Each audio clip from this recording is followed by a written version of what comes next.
Hello दोस्तों, आज हम लोग बात करेंगे इस वीडियो में संस्कृत का एक न्यू मॉडल पेपर जो कि आपके फाइनल बोर्ड एग्जाम के लिए काफ़ी इम्पोर्टेंट होगा। और इस मॉडल पेपर जो मॉडल पेपर मैं अभी आपको करवाने जा रहा हूँ ना, ये मॉडल पेपर बिहार बोर्ड के द्वारा जो ना ऑफिशियली जारी किया गया है, लेकिन ये अभी तक मार्केट में नहीं आया है और ना ही ये मॉडल पेपर जो है ना किसी वेबसाइट पे आपको मिलेगा, सिर्फ हमारे पास मिलेगा।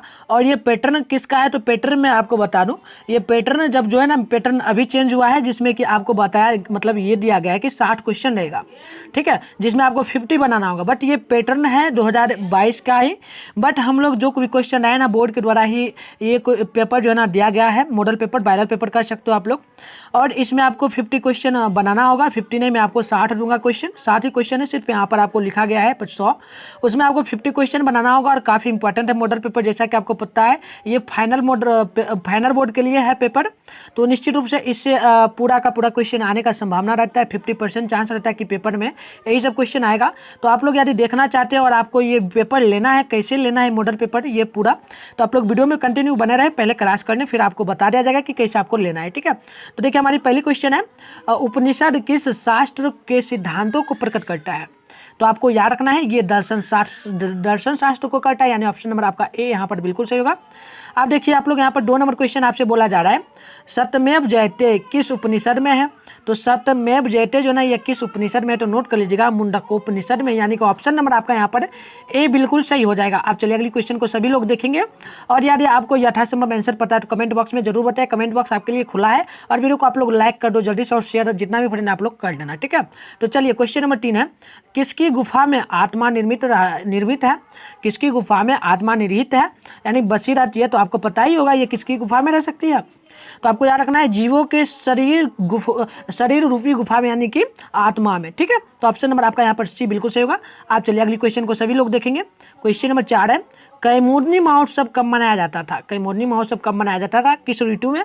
तो ये मनाया जाता था शरद ऋतु में। शरद का मतलब ठंडी, यानी कि अब आने वाला है ठंडी, आप लोगों का एग्जाम भी ठंड में होगा, तो वही आपको याद रखना है, ठीक है। काफी इंपॉर्टेंट क्वेश्चन होता है। आप देखिएगा आप लोग क्वेश्चन नंबर आपका यहाँ पर 5 नंबर है, सिखों के 10वें गुरु, उनका नाम क्या था, तो गुरु गोविंद सिंह नाम है। तो उनका जन्म स्थान का यानी जन्म कहाँ हुआ था, तो याद रखना है पटना में हुआ था, यानी ऑप्शन नंबर आपका यहाँ पर ए बिल्कुल सही हो जाएगा। आप देखिए अगली क्वेश्चन यहाँ पर हमसे क्या पूछा जा रहा है। क्वेश्चन है 6 नंबर, एशिया महादेश का सबसे लंबा पुल किस नदी पर बना है।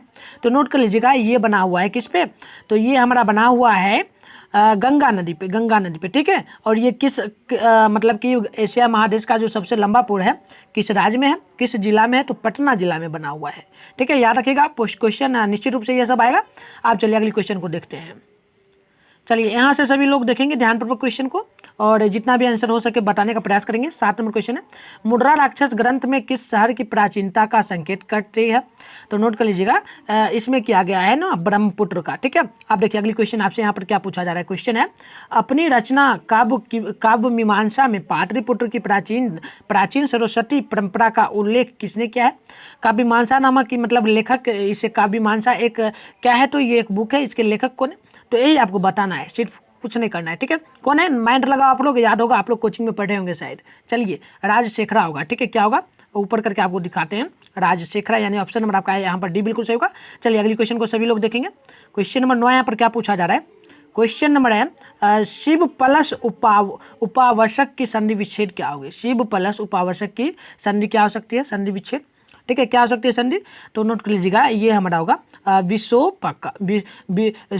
शिवोपासका, यानी कि ऑप्शन नंबर आपका यहाँ पर ए बिल्कुल सही होगा। आप चलिए अगली क्वेश्चन को सभी लोग देखेंगे। क्वेश्चन नंबर 10 नंबर, महानगर में कौन सा समास है। महानगर में कौन सा समास हो सकता है, तो महानगर कौन सा समास है, माइंड लगाने वाली बात है, ये होगा कर्मधारय, ठीक है। महानगर यानी कि बहुत बड़ा शहर होगा, तो ये कर्मधारय होगा, ठीक है। आप चलिए अगली क्वेश्चन को सभी लोग देखेंगे ध्यानपूर्वक। क्वेश्चन है, प्राचीनतम में कौन सा उपसर्ग है। प्राचीनतम में उपसर्ग क्या है, तो देखिए इसके लिए मैंने आपको ट्रिक भी काफ़ी बार बताया हुआ है। आप लोग हमारे चैनल पर रेगुलर क्लास करते हो, तो परा यानी कि शुरू का जो होता है ना, परा शुरू का वही होता है, यानी कि ऑप्शन नंबर आपका ए बिल्कुल सही होगा। आप देखिए अगली क्वेश्चन यहाँ पर हमसे 12 नंबर पूछा जा रहा है, सदैव में किन किन वर्णों की संधि हुई है। सदैव में आप लोग माइंड लगा सकते हो, थोड़ा सा ये सब माइंड लगाने का क्वेश्चन है। क्या क्या हो सकता है, देखिए यहाँ पर आ भी आ रहा है और ए भी आ रहा है, यानी आ प्लस ए, तो यानी कि यहाँ पर ऑप्शन नंबर आपका बी बिल्कुल सही होगा। आप चलिए अगली क्वेश्चन को सभी लोग देखेंगे। क्वेश्चन नंबर है 13, बिना के योग बिना के योग कौन सी विभक्ति होती है? बिना जो है ना, इसमें कौन सी विभक्ति हो सकती है? किसमें होगी? षष्ठी में, सप्तमी में, तृतीया में, चतुर्थी में। तो देखिए ये होगा हमारा किसमें, तो नोट कर लीजिएगा, ये होगा हमारा तृतीया में, यानी ऑप्शन नंबर आपका यहाँ पर भी बिल्कुल सही होगा। चलिए अगली क्वेश्चन को हम लोग देखते हैं। चलिए 14 नंबर क्वेश्चन से सभी लोग देखेंगे। 14 नंबर क्वेश्चन है धारे रूट मर्णम सूत्र का उदाहरण वाक कौन है? कौन हो सकता है ये? क्या हो सकता है? धारणो उत्तरनम। ठीक है, क्या हो सकता है इसका वाक? सही उदाहरण क्या हो सकता है यहाँ पर? ठीक है, तो देखिए यहाँ पर सही उदाहरण जो होगा ना, यहाँ पे बिल्कुल सही होगा हमारा दिनेशा सुरेशा सतम धारयंती, यानी कि ऑप्शन नंबर आपका यहाँ पर सी बिल्कुल सही होगा। ठीक है, चलिए अगले क्वेश्चन को सभी लोग देखेंगे फास्ट में, थोड़ा क्लास को तेजी करेंगे ताकि आप लोग पूरा समझो। देखिए मुनि, ये काफी इंपॉर्टेंट है। मुनि शब्द में तृतीया बहुवचन, मतलब मुनि शब्द का तृतीया बहुवचन क्या रूप हो सकता है? मुनि मुनय मुन्य। ठीक है, मुनि मुनय मुन्य, यही ना होगा? तो चलिए यहाँ पर ऑप्शन नंबर आपका क्या बिल्कुल सही होगा? तो यहाँ पर होगा मुनि भी, ये तृतीया बहुवचन होगा मुनि का। ठीक है, तो ऑप्शन नंबर आपका यहाँ पर डी बिल्कुल सही होगा। अब अगली क्वेश्चन को देखिए, तो अगली क्वेश्चन 16 नंबर है पिवटी किस धातु का रूप है? पिवटी जो है ना, किस धातु का रूप हो सकता है? तो ये हमारा होगा इसका पा का। ठीक है, पा का, यानी ऑप्शन नंबर आपका यहाँ पर ए बिल्कुल सही होगा।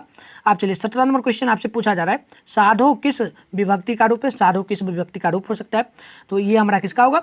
तो नोट कर लीजिएगा, सभी लोग नोट करेंगे फास्ट में। 17 नंबर क्वेश्चन का ये होगा हमारा सप्तमी में। ठीक है, चलिए सभी लोग कमेंट बॉक्स में कमेंट भी बताएं, कमेंट में आंसर भी आप लोग बताएं, और अभी तक वीडियो को लाइक नहीं किया तो वीडियो को आप लोग लाइक करके ज़्यादा से ज़्यादा शेयर कर दें। ठीक है, आप देखिए क्वेश्चन 18 नंबर अस धातु के लट लकार का रूप कौन सा है? अस धातु है ना, इसके लट लकार का कौन सा रूप हो सकता है? तो ये आपको नोट करके रखना है सभी लोगों को। ये होगा अष्टि।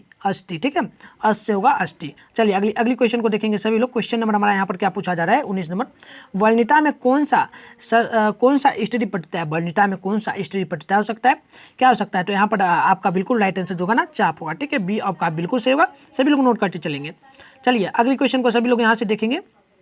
यहाँ से देखिए 20 नंबर है, क्वेश्चन है हना प्लस कत्वा में कौन सा पद बनेगा? यानी हना प्लस कत्वा से मिलकर क्या बन सकता है? क्या बन सकता है? तो देखिए ये बनेगा हमारा क्या? तो ये हमारा बिल्कुल बनेगा हकत्वा।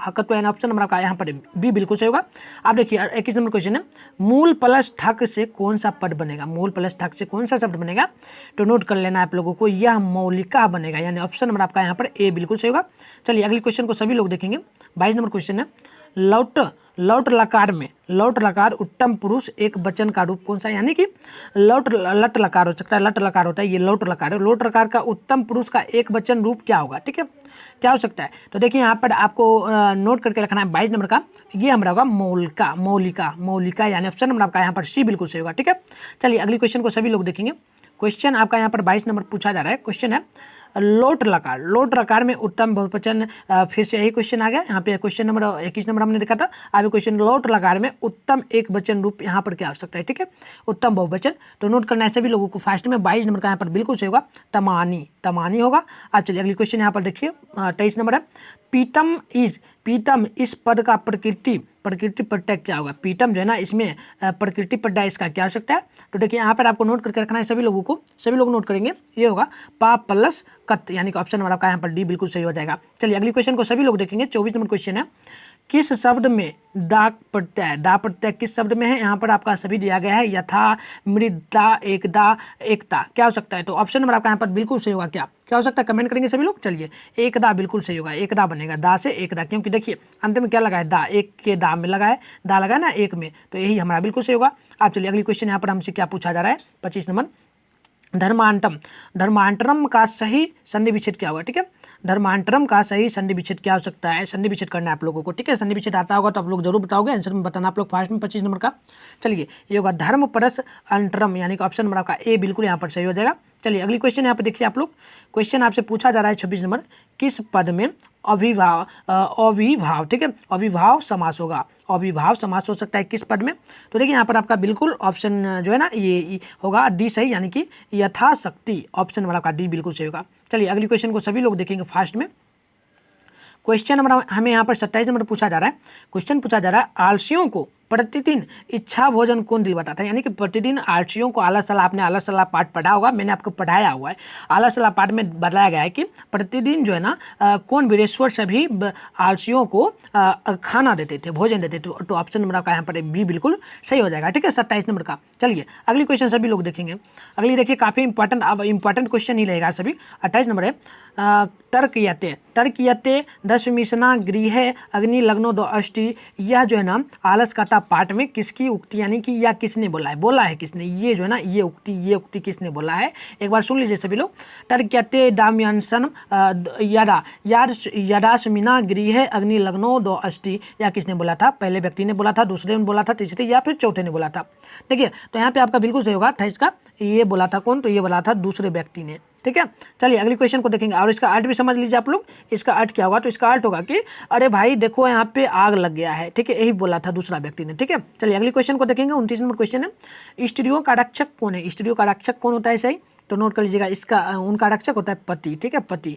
अब अगली क्वेश्चन यहाँ पर है 29 नंबर, याज्ञवल्क्य ने आत्मतत्व की शिक्षा किसको दी थी, तो याज्ञवल्क्य ने आत्मतत्व की शिक्षा किसको दी थी, तो नोट कर लेना आप लोगों को, ये दिए थे मैत्रेयी को, ठीक है, मैत्रेयी कौन थी, याज्ञवल्क्य की पत्नी थी, ठीक है। चलिए अगली क्वेश्चन यहाँ पर देखेंगे सभी लोग। 31 नंबर, गंगा देवी ने किस महाकाव्य की रचना की है, गंगा देवी ने किस महाकाव्य की रचना की है, तो सभी लोग नोट करेंगे फास्ट में, याद है आपको आंसर पता है तो कमेंट बॉक्स में जरूर बताएं। तो देखिए मधुरा विजय का उन्होंने क्या क्या था, महाकाव्य की रचना किया था। अब क्वेश्चन है 32 नंबर, उच्चैठ राय कहाँ के राजा थे, उच्चैठ राय जो है ना कहाँ के राजा थे, तो नोट कर लेना आप लोगों को, वो थे कहाँ के राजा, तो वो थे विजयनगर के, ठीक है, विजयनगर, यानी ऑप्शन नंबर आपका यहाँ पर डी बिल्कुल सही होगा। आप चलिए 33 नंबर क्वेश्चन है, यहाँ पर हमसे क्या पूछा जा रहा है, क्वेश्चन है स्वर्गा पर्व स्पड मूर्ग भूटे किस देश को कहा गया, यानी कि ये जो नाम है ना ये किस देश को कहा गया है, सुनिएगा थोड़ा ध्यानपूर्वक। स्वर्गा पर्वगा सनपटा मार्ग भूते, यह किस देश को कहा गया, यानी कि इसे कहने का अर्थ क्या होता है कि ऐसा कौन सा देश है जहाँ पर स्वर्ग है, साथ में पर्वत हैं, ठीक है, पर्वत हैं, उसके बाद यहाँ पर खेती बाड़ी होती है, सभी लोग मिल के रहते हैं, ये कहने का तो आपको पता ही होगा ये भारतवर्ष में होता है, यानी ऑप्शन आपका यहाँ पर ए बिल्कुल सही होगा। आप चलिए अगली क्वेश्चन है 34 नंबर, सीमंतोन्नयन किस संस्कार के अंतर्गत आता है, सीमंतोन्नयन, ठीक है, भारतीय संस्कार आपने चैप्टर पढ़ा होगा संस्कृत, तो आपको पता होगा पूरा आंसर, ठीक है। तो देखिए मैंने पढ़ाया हुआ है, आप लोगों को देखना है वीडियो तो आप लोग जाकर यूट्यूब पर देख सकते हो, आपको वहाँ पर लिंक मिल जाएगा, ठीक है। तो ये जन्म पूर्व संस्कार होता है सीमंतोन्नयन, ठीक है। जन्म पूर्व संस्कार कितने हैं, जन्म पूर्व संस्कार 3 होते हैं, ठीक है। तो अब टोटल संस्कार कितने होते हैं, ये सब भी बोर्ड एग्जाम में आता रहता है, 16 प्रकार के संस्कार होते हैं। संस्कार कितने प्रकार के होते हैं, सभी लोग देखेंगे 16 प्रकार के संस्कार होते हैं, ठीक है, ये सब नोट कर लेना आप लोगों को। आप चलिए यहाँ पर अगली क्वेश्चन हमसे पूछा क्या जा रहा है, क्वेश्चन पूछा जा रहा है शैशव संस्कार कितने हैं, शैशव संस्कार कितने हैं, तो शैशव संस्कार सभी को नोट कर लेना है, ये है ना 6 प्रकार के होते हैं शैशव संस्कार, ठीक है, 6 प्रकार का। आप चलिए अगली क्वेश्चन को देखिए। देखिए यहाँ से सभी लोग देखेंगे क्वेश्चन को 36 नंबर से क्या पूछा जा रहा है, क्वेश्चन है कन्यादान किस संस्कार में होता है, कन्यादान आपको पता ही है, यह होता है विवाह संस्कार में। चलिए ऑप्शन नंबर डी बिल्कुल सही होगा। आप क्वेश्चन है नीति श्लोका पाठ के आधार पर अविश्वासी पर विश्वास कौन करता है, कौन कर सकता है, मतलब कि नीति श्लोका पाठ के अनुसार बताना है, तो नोट कर लेना आप लोगों को, ये बिल्कुल सही आंसर होगा अधम व्यक्ति। अधम व्यक्ति जो होता है ना वही जानता भी है कि वो अविश्वासी है, वो मेरे साथ गलत करेगा, बट फिर भी वो विश्वास कर लेता है, ठीक है। तो चलिए अगली क्वेश्चन को देखेंगे। यहाँ पर अगली क्वेश्चन हमसे पूछा जा रहा है 39 नंबर, मनोहर में कौन सा संधि विच्छेद है, मनोहर में कौन सा संधि है, मनोहर में कौन सा संधि हो सकता है, ठीक है, 39 नंबर का। चलिए ये हमारा बिल्कुल सही होगा विसर्ग संधि, विसर्ग संधि। आप चलिए अगली क्वेश्चन है 40 नंबर, किस शब्द में प्रति उपसर्ग नहीं है, यानी कि किस शब्द में प्रति जो है ना उपसर्ग नहीं है, किस शब्द में हो सकता है। चलिए यहाँ पे बिल्कुल सही होगा आपका प्रभावम, ठीक है, प्रभावम, यानी कि ऑप्शन नंबर आपका डी बिल्कुल यहाँ पे सही होगा। चलिए अगली क्वेश्चन देखिए 41 नंबर क्वेश्चन है, सचिवानम आलय का समस्त पद क्या होगा, सचिवानम प्लस आलय, आपको पता ही होगा सचिवालय होगा, सचिवालय, यानी कि ऑप्शन नंबर आपका यहाँ पर ए बिल्कुल सही होगा, ठीक है। सचिवालय कहाँ है, तो सचिवालय पटना में, ये भी आपको याद रखना है। गोलघर कहाँ है, तो पटना में, सभी क्वेश्चन बोर्ड एग्जाम में आएगा, ठीक है। आप देखिए 42 नंबर क्वेश्चन है, किस समास का पहला पद संख्यावाचक होता है, संख्यावाचक किसका होता है, तो नोट कर लीजिएगा, सभी लोग नोट करेंगे, द्विगु समाज, यानी ऑप्शन नंबर का यहाँ पर ए बिल्कुल सी बिल्कुल सही होगा, ठीक है। चलिए अगली क्वेश्चन को सभी लोग देखेंगे। देखिए यहाँ से हमारा 43 नंबर क्वेश्चन शुरू होता है, वृक्षात पतंती। वाक्य के वृक्षात पद में पंचमी विभक्ति क्या होगा, यानी कि वृक्षात का पंचमी विभक्ति का सूत्र क्या हो सकता है, क्या हो सकता है। तो सभी लोग नोट करेंगे 43 नंबर का, ये होगा हमारा ड्रूमपायोडो पादानम, यानी कि ऑप्शन नंबर आपका यहाँ पर ए बिल्कुल सही होगा। अब क्वेश्चन है 44 नंबर, क्रिया का आधार कौन सा कारक होता है, यानी क्रिया का आधार जो है ना या कौन सा कारक हो सकता है। क्रिया में क्या होता है तो आपको पता ही होगा, क्रिया में क्या किया जा सकता है, क्या किया जा सकता है, सभी लोग कमेंट करेंगे। चलिए ये होगा हमारा अधिकरण ऑप्शन नंबर आपका यहाँ पर बी बिल्कुल सही होगा। चलिए 45 नंबर क्वेश्चन को सभी लोग देखेंगे फास्ट में और आंसर बताएंगे सभी लोग। व्यायाम किस शब्द का रूप है, व्यायाम किस शब्द का रूप है। तो व्यायाम जो है ना ये होगा हमारा अस्मादम, यानी ऑप्शन नंबर आपका यहाँ पर सी बिल्कुल सही होगा। आप चलिए 46 नंबर क्वेश्चन है, जयस्याति किस लकार का रूप है, जयस्याति किस लकार का रूप हो सकता है। तो नोट करेंगे सभी लोग, ये होगा हमारा लिट लकार का ऑप्शन नंबर आपका यहाँ पर डी बिल्कुल सही होगा। ठीक है, चलिए अगली क्वेश्चन को देखिएगा, सभी लोग देखेंगे। 47 नंबर क्वेश्चन है, 47 नंबर है, किस पद में कित्वन प्रत्यय, किस पद में कित्वन जो है ना ये प्रत्यय, कित्वन देखिए ना कहाँ पे लगा हुआ है, किस पद में हो सकता है कित्वन। ठीक है 47 का, चलिए बिल्कुल सही होगा आपका यहाँ पर मतूप होगा, ऑप्शन नंबर आपका डी यहाँ पर सी बिल्कुल सही होगा। ठीक है, अब चलिए 49 नंबर क्वेश्चन को देखेंगे, कुमार प्लस द्वीप में कौन सा पद बनेगा, यानी कुमार प्लस द्वीप से मिलकर कौन सा शब्द बनेगा। तो सिंपल सी बात है, ये कौन सा शब्द बन सकता है, सिंपल है, बहुत सिंपल है, याद रखना आप लोग, ये बनेगा हमारा कुमारी। ठीक है, कुमार तो पहले से ही है, दीप मिलके क्या हो जाता है, री का अंत बन जाता है, यानी कि दीप का मतलब सभी लोग समझ लेंगे एक बार, दीप जब भी आपको पूछे तो इसका मतलब आप लोग समझ लीजिएगा, दीर्घ ही कर, यानी कि ये ई होगा। ठीक है, ये समझ लेना आप लोगों को। आप चलिए अगली क्वेश्चन यहाँ पर 50 नंबर क्या पूछा जा रहा है, क्वेश्चन है पिब्बन में कौन सा प्रत्यय होगा, पिब्बन में कौन सा प्रत्यय हो सकता है। तो देखिए ऑप्शन नंबर आपका यहाँ पर है ए बिल्कुल सही होगा, सिरित सटरी सॉरी हम लोग बोल दिए सिरित, सटरी होगा। ठीक है, आप क्वेश्चन देखिए, अगली क्वेश्चन यहाँ पर 51 नंबर है, काफी इंपॉर्टेंट एंड वीवीआई क्वेश्चन है, इसे तो नोट करना ही है। क्वेश्चन है राम प्रवेश राम की प्रतिष्ठा कहाँ थी, राम प्रवेश राम की प्रतिष्ठा कहाँ थी। तो नोट करना है, गाँव में तो बिल्कुल ही नहीं था, गाँव में तो एकदम बिल्कुल ही नहीं था, कहाँ हो सकता है, कहाँ हो सकता है, तो याद रखना अपने राज्य और केंद्र के प्रशासन में हुआ था। ठीक है, तो ऑप्शन आपका यहाँ पर सी बिल्कुल सही होगा। ठीक है, चलिए अगली क्वेश्चन को देखते हैं। चलिए सभी लोग देखेंगे, यहाँ पर से 52 नंबर क्वेश्चन से सभी लोग बढ़ेंगे।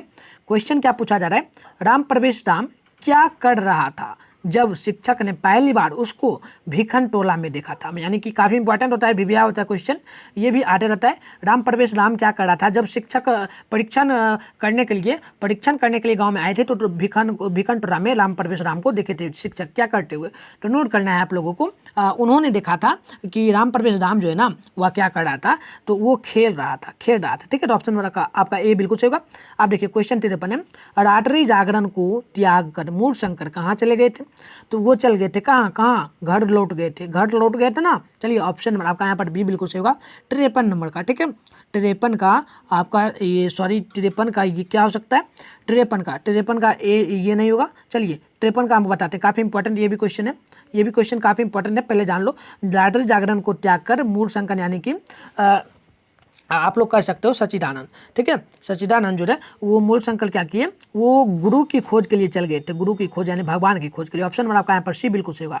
आप चलिए अगली क्वेश्चन को सभी लोग देखेंगे। 54 नंबर क्वेश्चन है, स्वामी दयानंद, उनका मूल शंकर का पूरा बचपन का नाम था स्वामी दयानंद। ठीक है, सॉरी मूल शंकर जो है ना मतलब स्वामी दयानंद के बचपन का नाम था मूल शंकर। ये भी आपसे पूछेगा बोर्ड एग्जाम में, यार पूछेगा आपको कि स्वामी दयानंद के बचपन का नाम क्या था, तो मूल शंकर। ठीक है, चलिए आप देखिए 54 नंबर क्वेश्चन है, स्वामी दयानंद ने सत्यार्थ प्रकाश की रचना किस भाषा में की है, किस भाषा में किए। तो सभी लोग नोट करेंगे फास्ट में, ये किए हैं हिंदी में। ऑप्शन आपका जो है ना सी बिल्कुल यहाँ पे सही होगा। आप क्वेश्चन 55 नंबर, रामचंद्र जी ने शोभने संबोधन का प्रयोग किसके लिए किया है, शोभने और शोभन, ये आपको याद रखना है। शोभने और शोभन का प्रयोग जो है ना, रामचंद्र मतलब श्री राम भगवान। ठीक है, उन्होंने किसको किया है, तो उन्होंने किया है सीता जी के लिए। किसके लिए क्या है, 55 नंबर का सभी लोग नोट करेंगे। सीता जी को बता रहे थे नदी किनारे खड़े होकर। ठीक है, बता रहे थे कि देखो ये शोभन और संबोधन का प्रयोग कर रहे थे, सीता माँ को बता रहे थे। ठीक है, ऑप्शन और डी बिल्कुल सही होगा। आप चलिए 56 नंबर क्वेश्चन है, दान। ठीक है, दाघन मार्डिकम चतुर्थी भावन, ये जो है ना बाघ को यह उपदेश किसने दिया था, तो ये दिया था किसने, तो नोट करना है आप लोगों को, ये दिया गया था धार्मिक ने दिया था। धार्मिक मतलब कि जो गुरु थे, मतलब कि जो श्राप दिए थे बाघ को। बाघ पहले जो था ना एक भगवान ही था, लेकिन उसको श्राप के कारण वो बाघ बन गया था। तो उन्होंने बोल दिया था दानम मार्ग दान घाड़ माधिकम चटुलटी भातवा, ठीक है, भानुआ, ये उन्होंने बोल दिया था। अब क्वेश्चन है 57 नंबर, ना दात वयम ना दात वयम ना दात वयम ना दात वयम, यह उक्ति किसकी है, किसकी उक्ति है? तो नोट करना है आप लोगों को 57 नंबर का, ये शल्य की है, शल्य की, यानी कि ऑप्शन आपका यहाँ पर ए बिल्कुल सही होगा। चलिए 58 नंबर क्वेश्चन को सभी लोग देखेंगे फास्ट में। शरीर के नष्ट होने के बाद भी किसका नाश नहीं होता है? तो काफ़ी बच्चे को पता होगा, काफ़ी इंपॉर्टेंट होता है, विव्याय होता है। तो आपको नोट करना है 58 नंबर का, ये गुण का, गुण कभी भी नाश नहीं होता है, आत्मा जिसे आप लोग कह सकते हो, ठीक है। अब क्वेश्चन है 59 नंबर, असहिष्णुता को जन्म कौन देता है? असहिष्णुता को जन्म कौन देता है? तो नोट करना है आप लोगों को, क्षमा करता है, क्षमा कर दे, अगर आप किसी को कर देते ना तो असहिष्णुता का क्या होता है, नाश हो जाता है। आप चलिए अगली क्वेश्चन देखेंगे हम लोग। क्वेश्चन हमसे क्या पूछा जा रहा है? क्वेश्चन है हमारा, क्वेश्चन है 60 नंबर, मनुष्य को कर्तव्य और अकर्तव्य का ज्ञान कौन देता है? कर्तव्य और अकर्तव्य का ज्ञान कौन देता है? तो नोट करना है आप लोगों को, शास्त्र जो है ना वही कर्तव्य और अकर्तव्य का ज्ञान देता है मनुष्य को, यानी एक ऑप्शन आपका यहाँ पर ए बिल्कुल सही होगा, ठीक है। तो चलिए दोस्तों यहीं पे हम लोग क्लास को समाप्त करेंगे। उससे पहले आप लोगों को एक जानकारी दे दें, यह जो पेपर अभी मैंने आपको करवाया ना, यह ऑफिशियली जो है ना बोर्ड के द्वारा पहले ही जारी कर दिया गया था, आज से कुछ ही दिन पहले। तो ये काफ़ी इंपॉर्टेंट मॉडल पेपर था हमारा, काफ़ी इंपॉर्टेंट था। और इसका अगर आपको पीडीएफ लेना है, आप लोग न्यू बच्चे हो तो आप लोग न्यू स्टूडेंट हो तो आपको जानना जरूरी है, कैसे मिलेगा तो मैं आपको भी बताता हूँ। इसके लिए आपको कुछ नहीं करना है, सिंपल सी एक काम करना है। इसके लिए क्या करना है, सबसे पहले तो आप लोग चैनल को सब्सक्राइब कर लो जितना जल्दी हो सके। अभी तक अगर चैनल को सब्सक्राइब नहीं किया तो कर लो जल्दी से। और करने के बाद आप लोग क्या करोगे, उसके बाद आप लोग क्या करोगे मैं आपको अभी बताता हूँ, ठीक है। अभी आप लोगों को मैं बता रहा हूँ कैसे आपको क्या करना है। तो उसके लिए आपको करना क्या है तो फिर से आप लोग समझना। उसके लिए पहले आप लोग जल्दी से चैनल को सब्सक्राइब करके कमेंट बॉक्स में एक कमेंट प्यारा सा करना। और देखिए इसके लिए आपको ये नंबर मैं आपको दे रहा हूँ, इस नंबर पर आपको कॉन्टैक्ट करना है, ठीक है। नंबर आप लोग ध्यानपूर्वक देख लें, सभी लोग देख लेंगे नंबर, ठीक है। चलिए फिर से लिख दें क्या, फिर से लिख देते हैं। चलिए देखिए 6009698095, इस पर आप लोग मैसेज करना व्हाट्सएप पे, सिर्फ यस सर करके लिखना और कुछ नहीं करना है, यस सर। फिर मैं आपको ग्रुप में ज्वाइन कर दूंगा, वहाँ पे आपको यह पूरा पीडीएफ मिलेगा। साथ में हमारे चैनल पे आपको फ्री में नोट्स हमेशा प्रोवाइड किया जाता है। आप लोग अगर पुराने हो तो आप लोग जान लो किया जाता है फ्री में। तो बस आप लोग क्या करो, चैनल को सब्सक्राइब करके बेल आइकन को ऑल पे प्रेस कर दो, वीडियो को लाइक करके जितना फ्रेंड है शेयर करके बता दो कि यहाँ पर फ्री में नोट्स मिलता है, आप लोग ले लो। और नंबर मैंने आपको दे दिया, ये पर आप लोग एक बार मैसेज जरूर करना, ठीक है। तो चलिए बाय बाय, मिलते हैं किसी और वीडियो के साथ। तब तक के लिए आप तमाम दोस्तों को जय हिंद, साथ में बाय बाय।